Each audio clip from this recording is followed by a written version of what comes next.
The Boston Tea Party is something that almost everyone knows about. In the years before the American Revolution, however, Beantown wasn't the only colonial place where people held a protest against British tea. Other places like Charleston, South Carolina, also had tea protests that are almost forgotten today. At these events, tea was seized and dumped into the water. Here are 30 interesting facts about those and other events in colonial America that not many people know. The beef behind the Boston Tea Party. An important part of American history is the Boston Tea Party. It began with the Townshend Acts of 1767, which taxed different goods coming into the American colonies from other countries. In 1770, the taxes were revoked because of strong colonial protests and widespread non-compliance. The only taxes that were kept were the ones on tea, which were meant to show that Parliament had the right to raise colonial taxes without the colony's permission. Before Parliament passed the Tea Act in 1773, American traders often smuggled untaxed tea. The law was meant to help the financially troubled British East India Company and punish smugglers. The company was given a monopoly on tea, and even though it had to pay import taxes, it got tax breaks that let it undersell everyone else by selling tea at prices lower than even illegal tea that wasn't taxed. Colonial shippers and merchants were not allowed to carry or sell tea because it was only done so on East India Company ships and through its middlemen. Because of this, American businesses who were usually conservative joined forces with radicals in the colonies like Samuel Adams and the Sons of Liberty. People who worked as tea agents in places like Philadelphia, New York, and Charleston quit or canceled orders, merchants refused to take shipments, and dock workers refused to unload tea. Because of this, ships full of tea often had to go back to England with their goods. Boston's royal governor, on the other hand, talked the tea consignees, two of whom were his sons, into going about their business as usual. He was adamant that the law be followed, so he made the tea ships stop, unload their goods, and pay the right taxes. The way the people of Boston reacted was remarkable. Colonial tea protests went beyond Boston. When ships came into colonial ports, British law said they had 20 days to unload and pay import taxes, or their goods would be taken away. The East India Company tea ship Dartmouth arrived in Boston at the end of November 1773. A large group of people then passed a motion telling the ship's captain to take his cargo back to England. Governor Thomas Hutchinson, on the other hand, wouldn't let the tea go back to Britain. Soon after, two more tea ships, the Beaver and the Eleanor, arrived. The Dartmouth had to turn in their work by December 16, 1773. That night, a large group of Bostonians cheered on about 60 men dressed in blankets and Indian headdresses as they jumped on the ships and dumped the $18,000 worth of tea into the bay. Parliament responded with harsh laws called the Intolerable Acts, which stopped Boston's trade until the money for the lost tea was paid. It didn't work to punish only Massachusetts. Instead, it brought the colonies together and sped up the march toward war. More than one place in the United States held tea protests. A lot of other British cities joined in too. Some cities, like Charleston, had two tea parties. The first one happened before Boston's, but as you can see below, the Charleston protests didn't have the style that made the Beantown Tea Party famous, so most people don't remember them. The Charleston Tea Parties. A protest against tea import charges happened in Charleston, South Carolina, 2 weeks before the more famous Boston Tea Party. People there broke the law to say no to the taxes. As in Boston, East India Company ships brought tea, but no one would let it off the ships in their port. In what became known as the First Charleston Tea Party, 200 tea boxes were taken by the people who lived in the area on December 3, 1773. They weren't as fancy as the Bostonians, though, so they didn't dress up and throw it into the harbor. Instead, they just took it away and put it in a warehouse without paying import taxes. That might have been more useful, but it wasn't very good advertising. Because of this, the Boston Tea Party is still known today, but not many people have heard of Charleston's. It had been almost a year since the first Charleston Tea Party. Early in November 1774, the ship Britannia pulled into the harbor of the city. It had 7 boxes of East India Company tea on board. Its captain said that the mischievous drug was on board his ship, but he swore that it had been put there without his permission or knowledge. So, the angry people in the area didn't punish him. Still, on November 3rd, 1774, the 3 traders who had ordered the tea had to walk to Charleston's harbor and throw the tea chests into the water by hand. Pilgrims came to Massachusetts due of beer shortage. Not many things can quickly ruin a party, stop the fun, and make people less buzzed than the hosts running out of beer. It's a shame, but not having enough beer doesn't usually lead to such big problems. That's what happened to the Pilgrims in the summer of 1620 when they were about to run out of beer and ended up in Massachusetts. We might think that's a silly reason for making such an important choice now, but that's because we're not colonial Pilgrims. At that time, beer was very important to the Pilgrims on the Mayflower. It all started on August 5th, 1620, when they left Plymouth, England, to cross the Atlantic Ocean and arrive in the brand new Virginia colony. That is, the Pilgrims didn't set out to go to Massachusetts. Instead, they planned to go to a place much farther south. The unpredictable weather, the difficulties of crossing an ocean in a sail ship from the 1600s, and the lack of beer made them change their minds about where to remain. The Virginia Pilgrims? The Pilgrims were the main group of about 400 English Protestants who broke away from the Puritans and chose to live in exile in Leiden, Holland. They were unhappy with the Church of England and what they saw as its departure from the true path. Instead of staying in England to try to change the church from the inside like other Puritans did, they decided to live as separatists in exile. They finally decided that life in Holland was too hard, so they set sail for the New World. In that place, on the other side of the Atlantic, the Pilgrims hoped to build a Christian theocracy colony where they could follow the rules of their faith. In the end, they made it to Plymouth, which is about 40 miles south of modern-day Boston and about 42° north latitude. But that wasn't where they were supposed to be. Before they set sail, the Pilgrims planned to get to the Virginia colony, which is a long way from Plymouth and lies at about 40° north latitude. Sadly, Speedwell was neither fast nor well. The Pilgrims' planned trip to the New World was held up by many problems. They were going to leave England in July 1620. At the time, though, most of the people who planned to go lived in Leiden, Holland.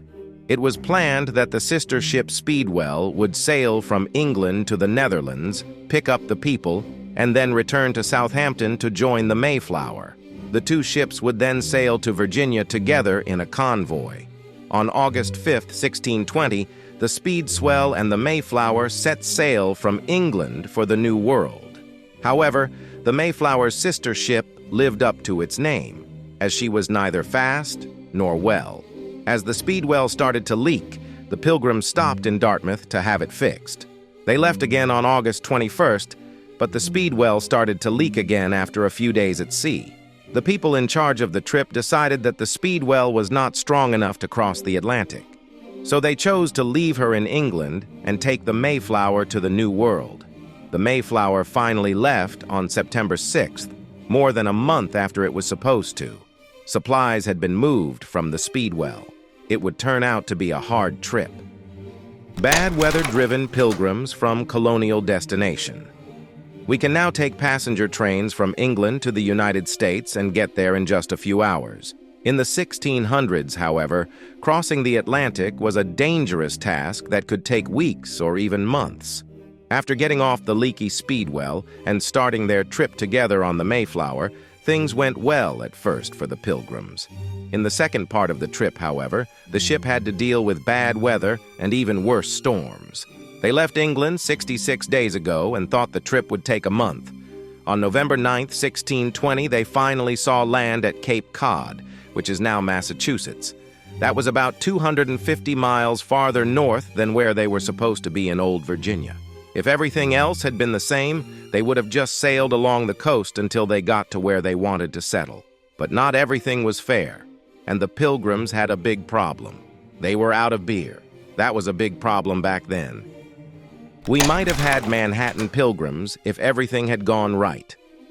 It was common for shipboard drinking water to go bad in the 1600s and throughout the Age of Sail. This was especially true on long trips. At sea, people like the Pilgrims on the Mayflower depended on beer as a way to stay hydrated that wouldn't go bad. It was a big deal to run out of the brewed stuff. The first place the Pilgrims went was to a Virginia colony island that was full of wildlife and natural resources and had a big natural harbor with a river that went deep into the island's core. Back then, the borders of the Virginia colony were not the same as the limits of Virginia today. In 1620, the northern line was about 225 miles farther north than it is now in Virginia. The island where the explorers planned to settle is now known as Manhattan. Because they didn't have any beer, the Pilgrims walked along the coast of Cape Cod and the close mainland until they found a place to settle. The Pilgrims started Plymouth Plantation as their new colonial town and the place where they would make new beer on December 25th, 1620, which was Christmas Day. Colonial America's notorious witch hunt. The Salem witch trials may have been the most famous or infamous event in colonial American history. The only other event that comes to mind is the American Revolution, which ended America's status as a colony. They are also likely the most famous case of mass panic in history. The witch craze of 1692 to 1693 happened in a time and place where people were more likely to believe in the supernatural. Most people today might think witchcraft is silly, but in colonial America in the 1600s, especially in Salem and the Massachusetts Bay Colony, it was taken very seriously. People naturally thought that the devil could give witches superpowers in exchange for their obedience, and that witchcraft could be used to hurt good people and gods. After starting in the 1400s, witch hunts spread quickly through the Christian world. They were at their worst in the 1600s and early 1700s. In most of Europe, witch trials were becoming less common by the second half of the 1600s, but they kept going in the edges of Europe and the American colonies. The start of a mass hysteria. In January 1692, Reverend Samuel Parris's 9-year-old daughter and 11-year-old niece started screaming. This was the start of the Salem witch craze. As the girls screamed, they twisted their bodies in strange ways, threw things, and made strange noises. Besides that, they said their skin hurt like it was being pricked with pins. A doctor in the area couldn't find any physical symptoms that would explain the fits, so he thought they were caused by something magical. Soon, the same signs started to show up in another young girl, aged 11. Soon, in a rush to say, "Me too," other young women in the colonial village started to act and complain about the same pains. When the judges questioned the first 3 girls, they said that 3 local women had cursed them. Tituba, the Reverend's black slave, an old poor woman named Sarah Osborne, and a homeless beggar named Sarah Good were the ones who did it. Osborne and Good said they were innocent, but Tituba admitted that she had seen the devil as a black man who asked her to sign a book. She may have been tortured or promised that she would be spared if she told the truth. It was true that she had signed, but then she blamed other witches. The Salem witch craze's first victim.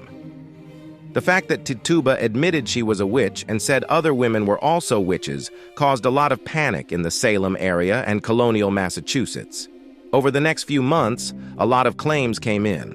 The more ridiculous they were, the more people believed them, which made the panic worse.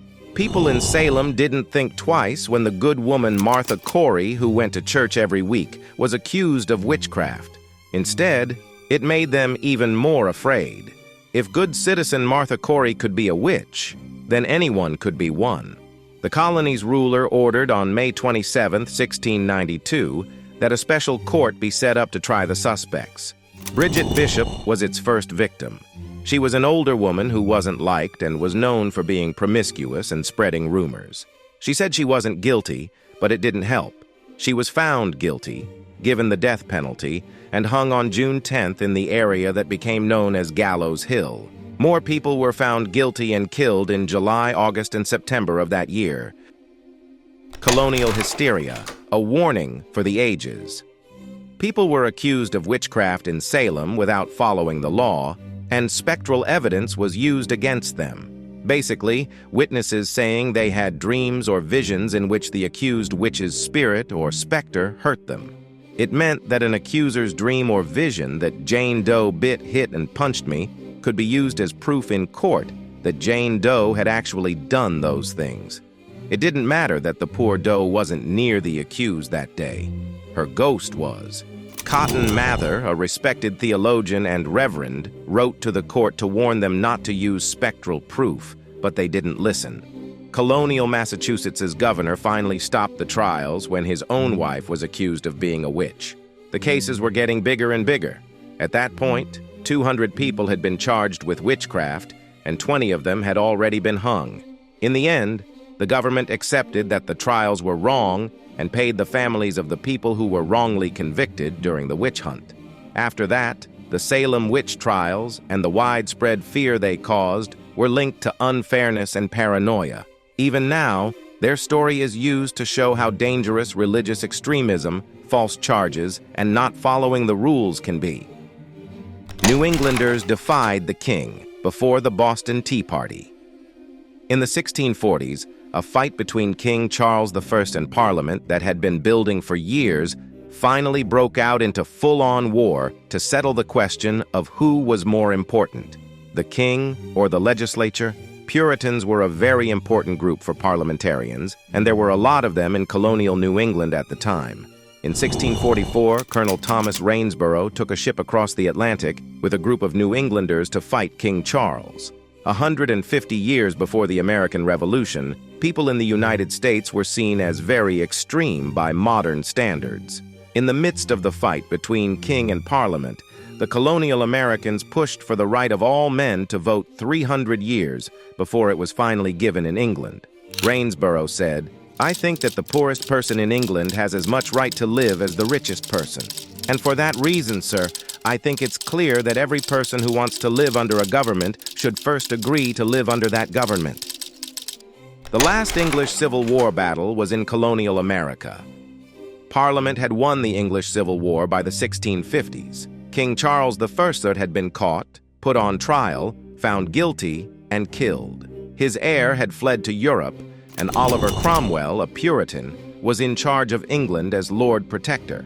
There was still some small-scale fighting between the Royalists and the parliamentarians. On March 25, 1655, in Annapolis, Maryland, the United States, there was a fight that became known as the Battle of the Severn. A small army led by Maryland's governor sailed to the Puritan settlement of Providence, which is now Annapolis. He was sworn to the colony's Royalist Catholic Lord Baltimore. He planned to catch the Puritans off guard and make them swear allegiance to Lord Baltimore. Instead, the Puritans attacked quickly from behind, which caught the governor's army off guard and wiped them out. The Puritans only lost 2 men, while the governor's troops lost 49. It is important to note that this was the very last fight of the English Civil War. From colonial high society to notorious pirate. William Kidd was a colonial American who lived from about 1645 to 1701.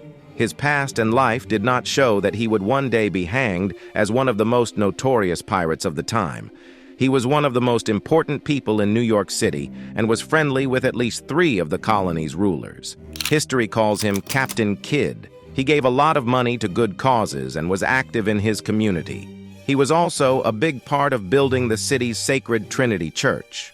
Kidd was born in Greenock, Scotland, but he moved to New York City when he was young. He got his first job at sea as captain of the privateer ship Blessed William, which he was given by the governor of Nevis in 1689. As long as there was fighting between Britain and France, he was given letters of marque that let him attack French ships. Later, the leaders of New York and the Massachusetts Bay Colony gave him more letters of marque. Inauspicious beginning of adventure galley's journey. In 1695, King William III gave William Kidd a letter of marque that gave him the job of hunting pirates in the Indian Ocean. This added to his already large task. The trip did not get off to a good start. Kidd upset a Royal Navy captain when he didn't salute his warship in the Thames as he headed out of London in the Adventure Galley, a new ship with 34 guns and 150 men on board.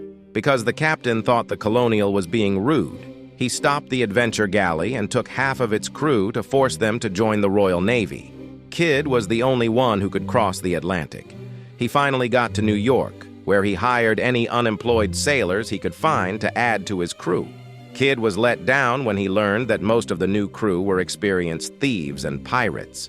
The ship got sick on the way, and by the time Kidd got to the Comoro Islands in the Indian Ocean, cholera had killed a third of his crew. Even worse, he couldn't find the pirates he was supposed to catch. The mission seemed to have failed, and the team was getting antsy. So to make the trip worth it, they told him to attack some ships that were crossing the water. Kidd said no, so his men threatened to rebel. He finally gave in because he wanted to get his money back and was under a lot of pressure. He started attacking ships that were not under his privateering contract.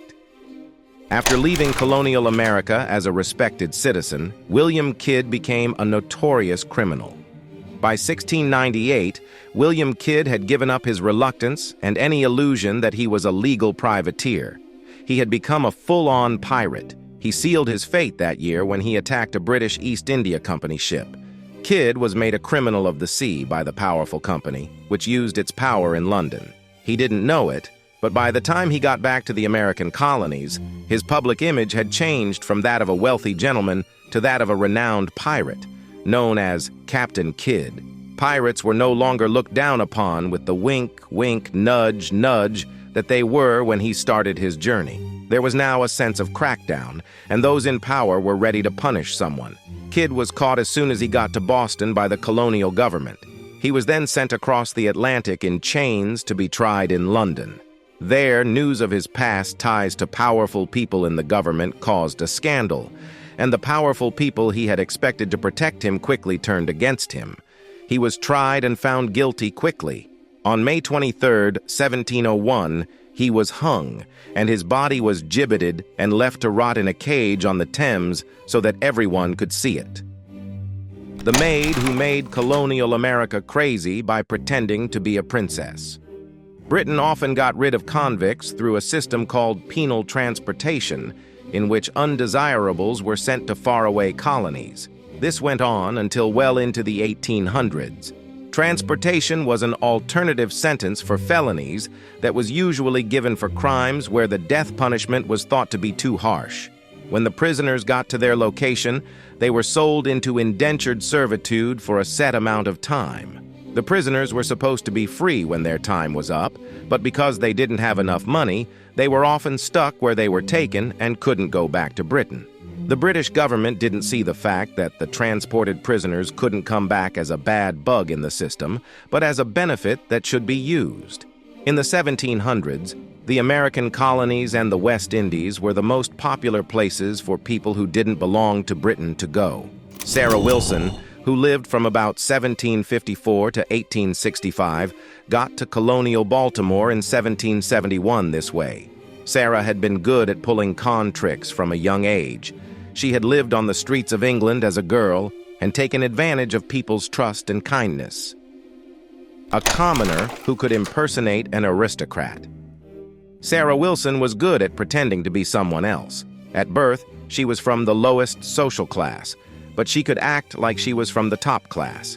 In 1767, a newspaper article about her said, "It seems that this woman has been traveling through almost all parts of the kingdom for some time now, assuming different titles and characters at different times and places. She has presented herself as of high birth and distinction, both foreign and English, and has styled herself as a Princess of Mecklenburg, Countess of Normandy, Lady Countess Wilbrahamon, etc., etc., making promises under one of these names that she would take care of the families of lower-class people with her wealth and interest. She told people higher up in society that she was in a lot of pain because her parents and close family friends had left her because of an unhappy love affair or because of her religion. She pretended to be a Protestant even though her family and friends were Roman Catholic. And she changed her story about herself whenever she learned something about the people she was trying to trick and force her religion on. She is short, thin, pale-skinned, and has a speck or knell over one eye. From Queen's maid to Queen's sister. Sarah Wilson eventually got a job as a maid for one of Queen Charlotte's ladies-in-waiting at Buckingham Palace. One day, though, she stole some of the Queen's jewels and clothes and was fired because of it. She was also caught, put on trial, found guilty, and given the death penalty because theft was one of many crimes in Britain at the time that could get you killed. Luckily, her sentence was changed to prison transfer to America in the colonies. Sarah was taken off the prison ship when it got to Baltimore and sold as an indentured servant, but she got away within a few days. She had some of Her Majesty's things and was dressed like the Queen. She said she was Queen Charlotte's sister and was called Princess Susanna Caroline Matilda of Mecklenburg-Strelitz. To explain why she was in the American colonies, she made up a fight in the royal family and a scandal that meant she had to leave Britain for a while until things cooled down. As a maid at Buckingham Palace, Sarah learned how to behave like a queen and an aristocratic person. As you can see below, she was able to trick many colonial Americans into thinking she was a princess, which helped her live a very nice life. Colonial America treated this convict maid like royalty. Sarah Wilson went all over the American colonies for years, pretending to be Princess Susanna. She went from New Hampshire in the north to the Carolinas in the south. A lot of people from the colonial government, rich Americans, social climbers, and others who wanted to make friends with and win the favor of a royal kept her in style. To get people to give her large amounts of money, she told them she could get them royal jobs or would speak well of them with her sister and brother-in-law, the Queen and King of Britain. She also took out a lot of loans and bought a lot of expensive things on credit from merchants and shop owners who wanted to do business with the royal family and a princess. The scam was over when her boss found her and sent her back to Baltimore. She ran away again in 1775 and went north, where she met and married a British officer during the American Revolution. The couple stayed in the newly independent United States after the war, and that's the last time we hear about Sarah. The most dramatic part of the American Revolution. Artist Emanuel Gottlieb Leutze created Washington crossing the Delaware in 1851. It is one of the most famous pictures from the American War of Independence and from American history in general. It shows the colonial commander-in-chief and a group of patriots in boats crossing the Delaware River in the middle of the night of December 25-26, 1776. This was the first move in a surprise attack on Trenton, New Jersey by enemy troops. The event was exciting and should be remembered. As 1776 came to a close, Washington and his forces were having a hard time with the war and the armed fight for freedom by the North American colonies. He had lost the battle, lost the generalship, and lost badly. The Patriots almost died in New York City, where they had to escape almost miraculously to stay alive. Because morale was low, Washington planned a risky raid to get a quick win and boost support for the revolutionary cause. From his base in Pennsylvania, he would cross the Delaware River, which was almost frozen, and attack and destroy Hessian troops on the other side. A tense leader, who surprised his men with humor. In Washington, crossing the Delaware, George Washington is shown standing at the bow of a boat and looking determinedly at the enemy shore. Other Patriot-loaded boats are on either side of him. Washington is shown in the picture in a way that is true to what is known about him. He was known for the wall of formality that stood between him and his workers and the air of detached dignity that surrounded him. But that wasn't how Washington really behaved at the event. It was one of the few times the general didn't take himself too seriously and cracked jokes. Washington's tired, hungry, and cold troops climbed into boats on a very cold winter night that was made even worse by driving sleet. It was Washington's turn to get into a boat. He looked at his fat gun chief, Henry Knox, and told him, "Shift your fat ass, Harry." Don't fill up the boat, though. In the grand scheme of things, it wasn't exactly a comedy gem, but it was very rare for George Washington to laugh in public, especially at such a serious time. A dangerous river crossing, march, and attack. At first, the Patriots who had gathered on the Pennsylvania shore of the Delaware River were shocked by George Washington's attempt at humor. They just stood there and stared at each other in shock. Then someone laughed, and soon the whole group was laughing along with them as the joke about Henry Knox's fat behind was told over and over again. The Americans were cheered up by Washington's surprising sense of humor, but they still had a long journey ahead of them. Once that was done, they had to march for miles through bad weather to get to their goal. They had to keep hoping that no one would sound the alarm, and that they would be able to pull off the surprise they needed to destroy a garrison of Hessian soldiers in Trenton, New Jersey. People who don't like Washington have often called him a boring and unimaginative general.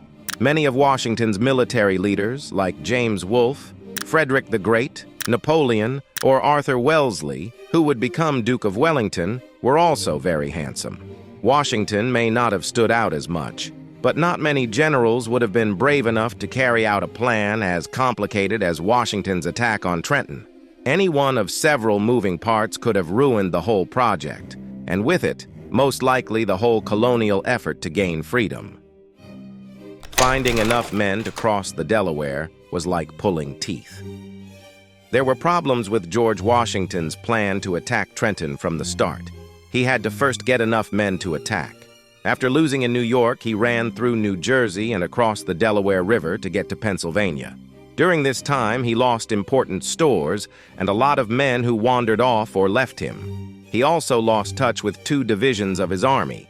One was led by General Horatio Gates in New York, and the other was led by General Charles Lee in New Jersey.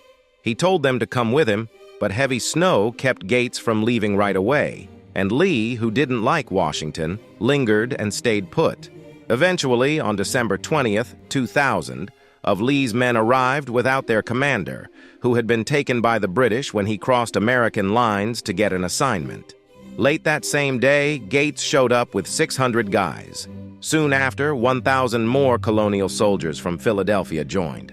Now that those extra soldiers had arrived, Washington had about 6,000 men who were ready to fight. Most of them had to be sent to protect supplies and important areas, though, so Washington only had 2,400 soldiers left to carry out the attack. An enemy commander's error saved the American Revolution. George Washington told his staff on December 23, 1776, that he was going to cross the Delaware River and attack Trenton on December 26, 1776. The plan called for a 3-part operation. Washington would personally lead the biggest group to attack the town's Hessian garrison, while 2 smaller groups crossed the river to distract the main group and block an escape route.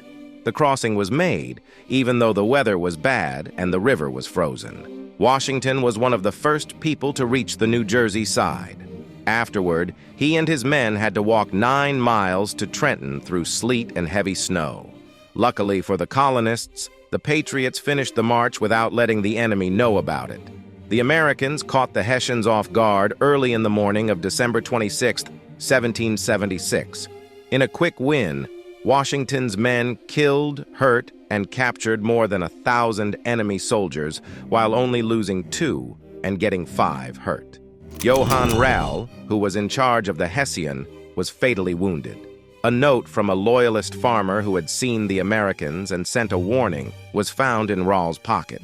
Rall had not read the warning, which was good for the colonists, and the note was still unread when it was found. The fight of Trenton was small, but it had big effects. It boosted the spirit of the Patriots when they really needed it, kept the colonial army together by bringing in new soldiers, and stopped a lot of veterans from leaving by persuading them to stay. Colonial America's greatest traitor.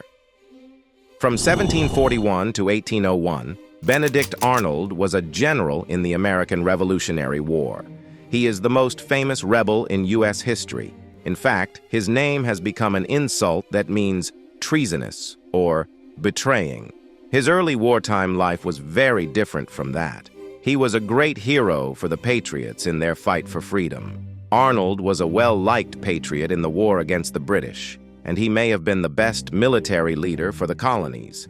That all changed when he sold out to the enemy because he was angry about being wronged and was having money problems. Before he betrayed his country, Arnold did a lot of good work for them and was very important in taking Fort Ticonderoga early in the war. Then, to try to take Quebec, he led an expedition through very rough country. Although the mission failed in the end, Arnold showed great leadership by leading his men all the way to the edge of Quebec. This traitor was the Patriots' best battlefield commander. Benedict Arnold showed how resourceful he was in 1776 when he built a fleet from scratch at Lake Champlain. It helped the colonial forces beat a British fleet that was much stronger.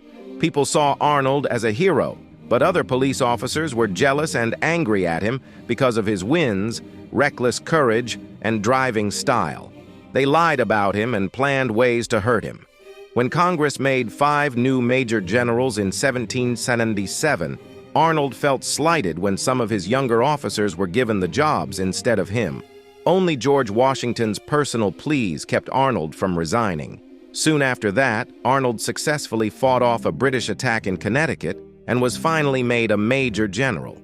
But he wasn't given back his rank, which was another slight that hurt him. Again, he tried to quit, but was persuaded to stay. In 1777, he fought very well to stop the British from moving into upstate New York and was a key part of their loss. It all ended with the British giving up at Saratoga, where Arnold fought bravely but badly hurt his leg. A notorious coward. Because he was hurt badly at Saratoga, Benedict Arnold was put in charge of Philadelphia. In that place, he met and became friends with British supporting families. He also spent a lot of money and lived an extravagant life, which he paid for in shady ways that caused a scandal. Arnold also married a much younger woman who supported the war and spent a lot of money, which put him in a lot of debt very quickly. He approached the British in secret to offer his skills, even though he was angry and had money problems. Arnold could have killed a lot of patriots because he was in charge of the colonial defenses at West Point on the Hudson River, which was upstream from British-occupied New York City and made it impossible for the Patriots to sail upriver. Arnold planned to sell the enemy plans for the defenses, but he was able to get them back to the British for 20,000 pounds. But Arnold's British contact was caught, along with papers that showed Arnold was guilty. He ran away just in time to avoid being caught. He rose through the ranks of the British Army and led troops against the Patriots for the rest of the war. The British never really warmed up to him, though, and he couldn't get a regular position after the war. Before he finally settled down in London, where he died in 1801, he did a lot of different things, such as privateering and buying and selling land in Canada. We hope you liked this video, subscribe to the channel if you're a history addict, and please let us know about what civilization or time period we should talk about. Also, watch another video here.